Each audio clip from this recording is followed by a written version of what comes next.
So today is March 1st, 2022, and it's my last shift at my job. It honestly is surreal. I feel like I'm still processing. I don't really know. It's crazy. This has all happened so fast. But hopefully today's a good day.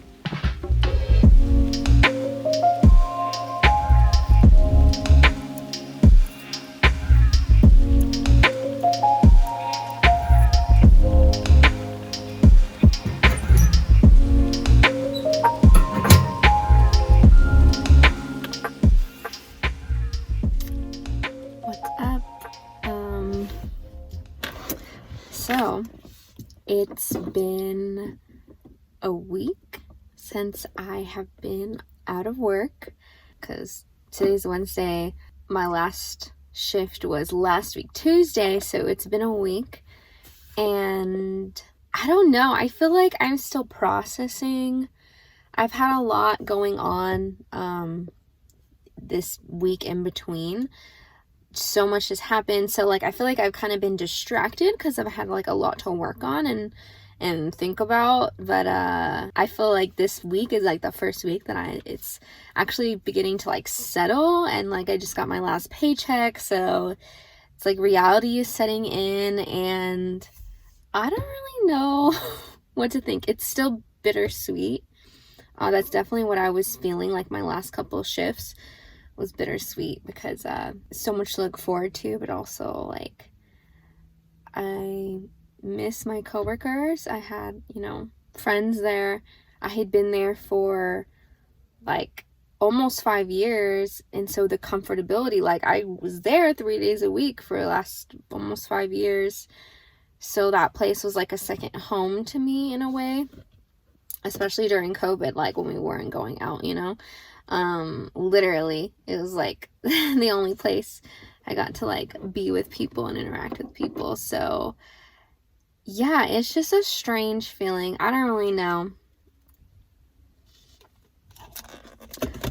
but I wanted to make this video because I kind of just want to explain everything, this whole process, my thought process, and not that I feel the need to explain my actions, but it's honestly a God story, and so I think it needs to be shared, or I want to share it because it is its own testimony in the works. So yeah, I'm where do I start? I hope this angle is probably not great, but there's nothing I could put back there. Let me see. I'm figuring out my car camera situation, but I want to be comfortable if I'm going to be sitting here. Okay, that helps. I'm off center, but it's fine. Yeah, so where do I start? I think I'll start by telling you what my vision for my future is and my goals, because I think, and then I'll explain the whole process leading up to this. So my goal is to work for myself from home full time, and a lot of that, there's been a lot of factors, but a big part of that was seeing my coworkers. They would go on maternity leave, have their baby, and then 2-3 months later they're back at work. And I just don't want to do that. I understand the need to. Some people, because of their financial situation or whatever it is, they have to come back to work. I totally get that. I just really don't want to. I want to be with my kids when I eventually have a baby. I want to be with my baby. I want to raise my baby. I don't know as far as homeschooling, that's way in the future, but the point is, I don't want to go back to work after 2 to 3 months. That just seems crazy to me. So there's that. That's my main, not my main, but that is one of the big, it's a big vision for me and for my boyfriend. We both want the same thing for our family, and that's how we just see our family in the future. That's what we both want. So that is the goal, but of course there's like a whole lot more to that. I've been a nurse for almost 5 years, and I kind of, to just be like really honest with you, I chose nursing because, I was in high school, and that's the time that, there's just so much pressure to make a decision. Like, okay, what are you going to do? You're going to go to college? What are you going to study? Like, what's your career? Like, and it's just so mind-blowing that, like, at such a young age, we were like forced basically to just like have our whole life figured out, which is like crazy. Like, because I'm like 28 years old and like barely like figuring things out. Like, if I am, I don't even know, maybe I'm not, maybe I'm like completely off track. So yeah, that's the time when I kind of decided, and I was like, okay, well, like, I know I love studying science. Like, biology was like my favorite class in high school, and I knew that I wanted to help people. So I kind of put those together, and like nursing seemed like the perfect fit because I get to do both those things. It's a very like stable career. Everyone always said, like, well, the world will always need nurses, and I think like that's been very true. Like, we literally watched that unfold. Like, people were losing their jobs, but like the world literally needs nurses, like, to this day more than ever. Very respectable job, it's like when someone tells you they're a nurse, like, it's a respectable career profession, as it should be. Because being a nurse is freaking hard. But yeah, so like the decision, it just made sense. And so I went to school for that. I went to RCC, shout out RCC, I will forever rep Riverside Community College, because it is a great school and has a fantastic nursing program. Like, you honestly can't beat that. Like, such a renowned nursing program for that price. Like, I literally left nursing school with zero debt. Like, that's ridiculous, and it's kind of unheard of now, with all these other different schools that are popping up. So forever rep RCC.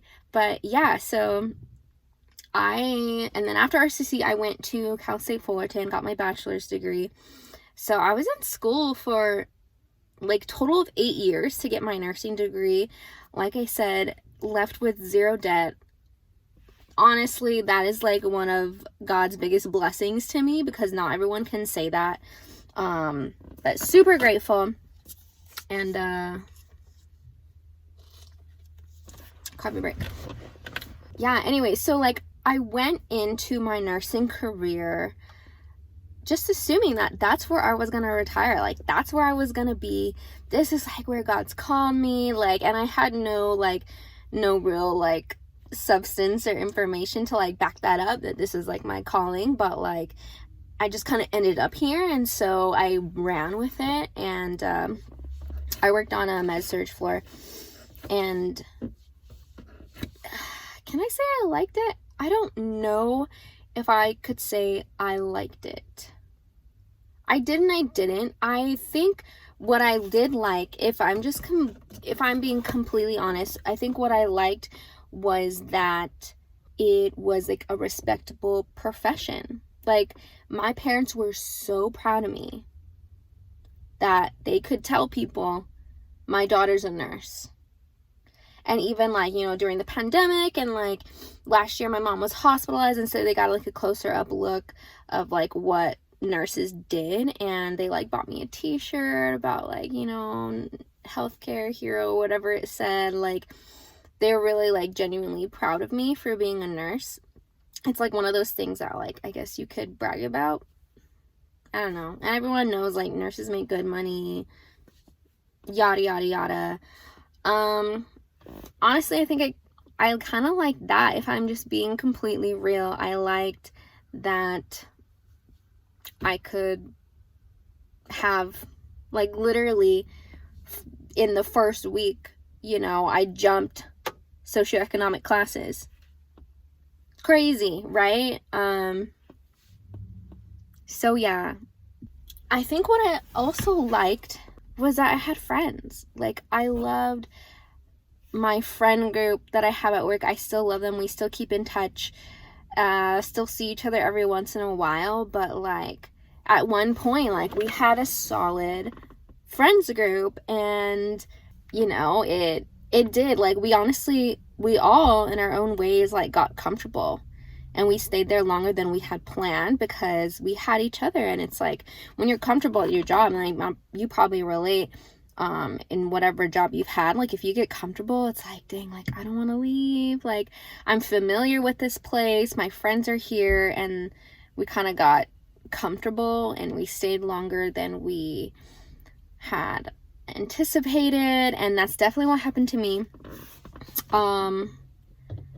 But anyways, so of course, like, with COVID and the pandemic, I'm sure you guys are tired of those words, the burnout was real and serious, and everyone felt it, not just nurses, like, everyone in healthcare. I would talk to, like, pharmacists, and, you know, I'm sure the doctors are feeling it too, like, so burnt out because the workload increased, and there was nothing else to, like, give any sort of relief, honestly. And so my mental health, like, just took a dump. And I hate that phrase because my parents say it all the time. It took a dump. But it really, like, I don't know how else to describe it. But I just, it got to the point where it's like, I dreaded going to work. Like, don't get me wrong, I love life. And I had already started my blog, started my podcast, like, had all these things, like, that I'm trying to work on, and I loved life, being alive and spending time with family and friends, but I hated going to work. I dreaded it. And that's just not how we're supposed to live. We're not supposed to live life dreading whatever it is, you know? Honestly, like, I was miserable. Like, when people ask me now, I tell people, like, I was miserable at work. And it's something that nurses or someone who's experienced could understand, but literally, nurses get abused. Physically, verbally, it's ridiculous, by patients. Not everyone. I'm not saying it happens every day. I'm not saying that, like, every patient is, like, the worst. No. But the reality is, it's like, you get your assignment and you never know what you're gonna get. And there's people that come from all walks of life. They got everything going on. And it's just, like, crazy. Like, you don't realize, it's like, dang, there's really people that live like this, or there's really people that think this way. There's really people who, like, it's like, dang, like, who raised you? Didn't anyone raise you? Like, you talk to people like this? Like, I don't really know how to describe it, but just people are crazy. People are rude. People don't give an F about other people. Like, those people exist. It's real. Like, nurses see it, like, all the time. And that was just really hard, literally, like, to be abused. It's straight up abuse from the patient to nurse relationship. And so, like, that's the level of stress that we're dealing with, and we can't say anything. It's not like we can fight back. It's not like we can stand up for ourselves. You know, yeah, maybe you can be, you know, tell your charge nurse manager, like, I cannot take this patient. But, like, that's pretty much it. Like, and yeah, we have a union, but honestly, it's like, what can you do? Like, we're short-staffed. Like, someone's got to be assigned to the patient, and you just kind of have to suck it up and deal with it, and, like, just be verbally abused for, like, 12 hours. Like, that's stressful. That's a lot, like, to deal with mentally on the body. And so, like, that's just, like, what I was dealing with, and I was just burnt out. I was just tired. I'm over it. And in this whole process, I just realized that I'm not helping people the way that I really want to. In this whole process of, like, me getting on social media and starting my blog and my podcast, like, I figured out that, like, what I really care about is helping people spiritually. That literally has eternal effects. Like, crazy. Like, we're talking eternity here. We're talking people's salvation here. Like, that's really what I became passionate about, is helping people discover a real intimate relationship with God, and discover, like, the things that God believes about you, like, that stuff was life-changing to me. Like, when I finally realized that the God who created the universe and all the things loved me and wanted to be with me and have a relationship with me, like, that was life-changing. That God, like, knows me, fully knows me and all my mess and everything. He still loves me. He still wants to be with me. Like, that was life-changing. And I just want other people to know that. I just want to share that for the rest of my life. Like, literally, that's like what I became passionate about, is encouraging people in their walk with God. And at work, it's like, yeah, there's opportunities, but it's not that often. Like, we're so busy that, honestly, one of like the reality shocks for me about nursing was that I actually spend a lot more time on the computer, especially like when you're learning the system and everything that you need to chart. Like, it's a lot of computer charting and really just like performing my nursing tasks and completing doctor's orders. Like, that's a lot of what it was. And it wasn't like I get to sit down and like hold someone's hand and like talk with them, pray with them, and like, yeah, there was those moments, but not nearly as much that was needed. Like, there's just not enough time, and it sucked that there's not enough time to like actually connect with someone, because I wanted to, but then I would like get so caught up with like, oh, I gotta complete XYZ, I only have so much time, I'm overwhelmed, that like it just is not priority. Like, the actual like connection between me and my patient, and like listening to them, and, you know, wanting to be there for them emotionally or spiritually, like, there's just like wasn't enough time. And so it was just like frustrating. And so on top of that, like, I'm not going to get too deep into it, but in my job, I would have to do things that were against my personal values. Like, not that I did anything like wrong or inhumane, like, that's not what I'm saying. I'm saying that there were things that I've done because it was ordered to me that were against my values. Again, wasn't anything evil, wrong, inhumane, no. Just against my values. And so just things weren't aligning, and I knew like over time I was just like, yeah, like, this is not where I'm supposed to be. I really just want to be present on social media and present in my church community, present for people and to help people spiritually. And so that is kind of like the process, or the thought process that's led up to this decision. So I hope that kind of gives clarity. If like, maybe, I don't know, maybe you're my coworker and you're like watching this video because you're like just curious, or maybe you're a nurse and you're also feeling burnt out and thinking about leaving the field. Maybe, I don't know where you're at or if this is helpful to you at all, but I just want to give some insight and share this journey that I'm on. It's crazy. I'm gonna take a break here, and I'm gonna head home and eat some breakfast. I'm getting hungry, and I will continue this conversation. Okay, so I wanted to, before I change subjects, I wanted to kind of finish where I left off. And I'm trying to like capture as much information as like my brain can remember, because I just like have a lot to say about this. But sometime last year, I don't remember exactly when I knew I was going to quit nursing, but it was sometime last year. Like, it was very clear. Like I said, like, me and Devon, like, we had the same vision for how we want to start our family and what our careers are gonna look like. And I knew like I was just like done with nursing. I didn't want to be a nurse forever. I thought that maybe I would last until I got pregnant, which obviously, like, we're not married, and I'm not planning to have kids anytime soon until after we're married, and I don't know when we're gonna get married. So like, it was all just like in the future. But like meanwhile, I was like so miserable at work, and I was like, dang, like I don't know how much longer I can do this.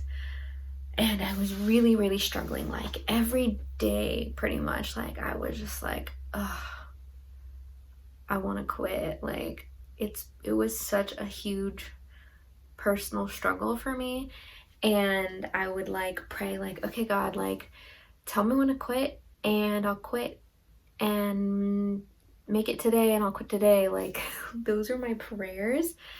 And my whole thing was like, I just really didn't want to do anything outside of God's timing. Like that became one of my biggest fears.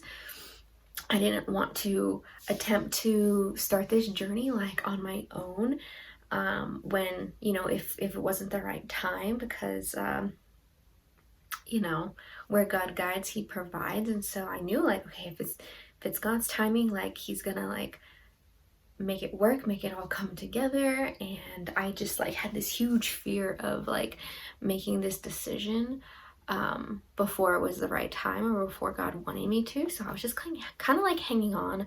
It's so funny how this works, but as soon as like these thoughts were like processing in my mind about like me quitting, like I had come across a couple people in my life who had recently quit their jobs, and so I got to like pick their brains a little bit. And I had told them like my fears and everything, and one person was literally like, they literally heard from God like an exact date, like you need to quit by this date. And so that's kind of like what I wanted, like that much level of like reassurance. It's like, God, like tell me, if you tell me to quit on Tuesday, I'm gonna quit on Tuesday, you know? Like I wanted to know, I wanted to like really like hear from God. And I just felt like I was waiting like forever. It just felt like the longest time. It's like, God, like when is it gonna be time? Last month, in February, I got this like sense of like momentum. Like I just felt like so much momentum, and it kind of like started with, so I actually called off one day because I wanted to go to an event that my pastor was holding. So my pastor's like also an entrepreneur, and has kind of like created that community of entrepreneurs. My church is like a community of entrepreneurs. It's kind of crazy. That's just God, you know? But anyways, so he had like created this event, and Devon said he wanted to go, and I was kind of like surprised, but like also really impressed. I was like, okay, like, yeah, go. And there was just like something in me that I was like, I feel like I should be there. And really like there had just been like other things coming up. Like I was gonna speak at Relevant Young Adults, and I was scheduled to work that day because my manager like moved my schedule around. And so it got to this point where it's like, dang, like, okay, this is how much I care about work, like my nursing job, and this is how much I care about everything else I got going on with ministry and the podcast and like everything else. It just like didn't align.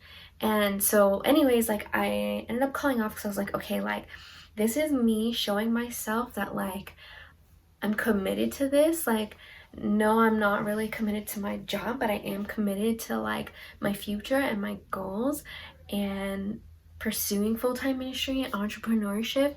So I called off to go to this event. It was like not like a leap of faith, but it was just like, to me, it was like me making a commitment to myself that I'm going to truly pursue this and not let my job hold me back. So I went to the event, and at the event, I ended up having a conversation with my pastor, and like long story short, he asked me to preach. And I was just in total shock because I was not expecting that at all. And the first date he gave me, I was like, oh, like I'm actually gonna be in Texas, so it doesn't really work out. He gave me a second date, and I knew like I was scheduled to work that day, but I was like, yeah, I'll do it. Like I wasn't gonna let my job hold me back from like this crazy opportunity. So long story short, it's not that I heard an audible voice from God saying, okay, now's the time, but just this sense of momentum with everything going on. Things just weren't aligning anymore. Like, I had like no sick days left, barely any like sick hours. I couldn't get vacation days. Like, literally, I'm in my cousin's wedding and I'm scheduled that weekend and I couldn't get it off because my coworker like already has vacation that day. And it's just like, man, like, it's just, I'm not gonna let a job that I don't really care about and the job that doesn't really care about me hold me back from these things I really want to do, because I only work 3 days a week, 12 hours, and that might not seem like a lot because then it's like, oh, but I technically have 4 days off. But in reality, like, it's not a lot of time and it's not enough time. Like, I want to spend a lot of time like working on my things and this podcast and YouTube channel and like whatever else. Like, I want to spend all my time and energy there, but I can't because like I'm so tired from work. And yeah, so I just had to do it. I just had to pull the trigger. It was time.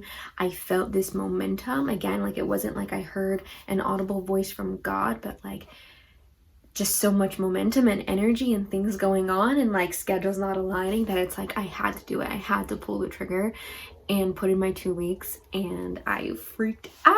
I was freaking out. In my gut, I was like, okay, this is the right time. It has to be.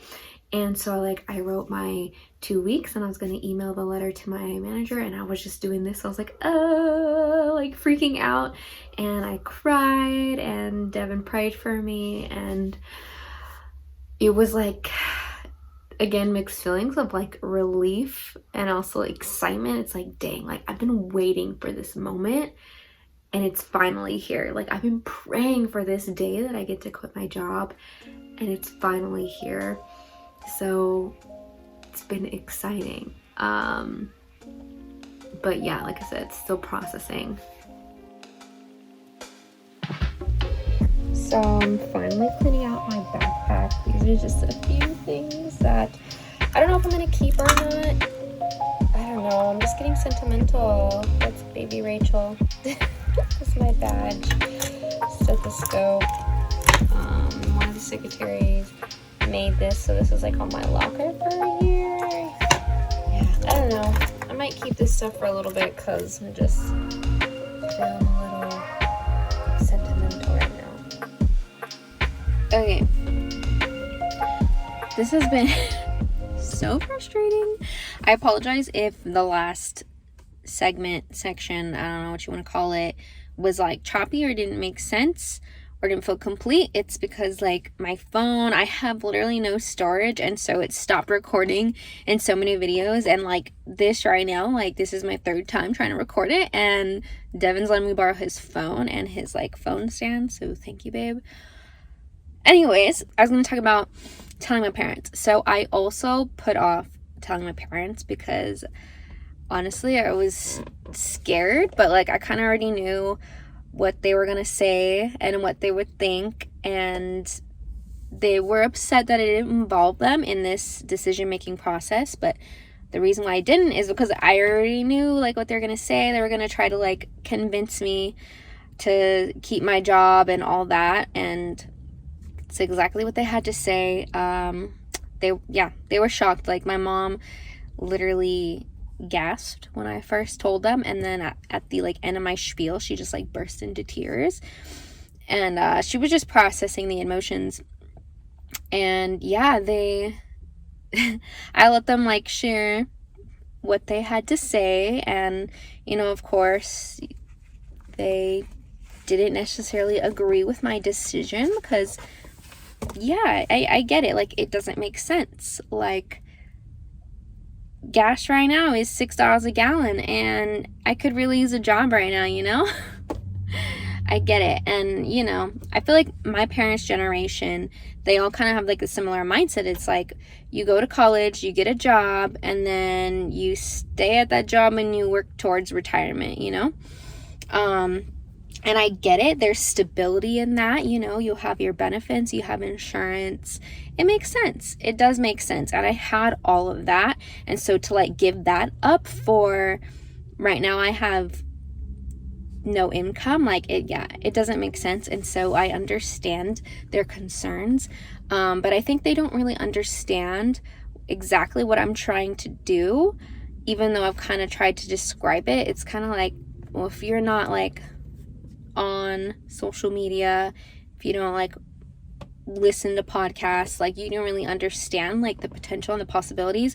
Like my dad literally told me, he's like, I see it as you diving into an empty pool. And I told him, I see it as I'm diving into the ocean. There's like so much opportunity and so many possibilities. And yeah, it's scary, but this is where God's taking me, so I'm trusting him. So if you're still watching, I just want to thank you for watching this. I don't know if you watched because maybe you're a nurse and you're just curious of why I quit my job, or maybe you're, you know, a friend or family member and you're also curious and you want to just get more insight of why I'm making this decision. But I just want to encourage you, because if God has given you a vision for your life, a God dream for your calling and your purpose, not everyone's going to understand. Like even the people that you want to understand and be there for you the most, like maybe it's your parent, your friend, they're not going to understand. And you know what? Like God didn't give them the vision. They gave you the vision. It's your vision. It's your dream that they didn't see. So they're not going to understand it. And that's okay. They don't need to.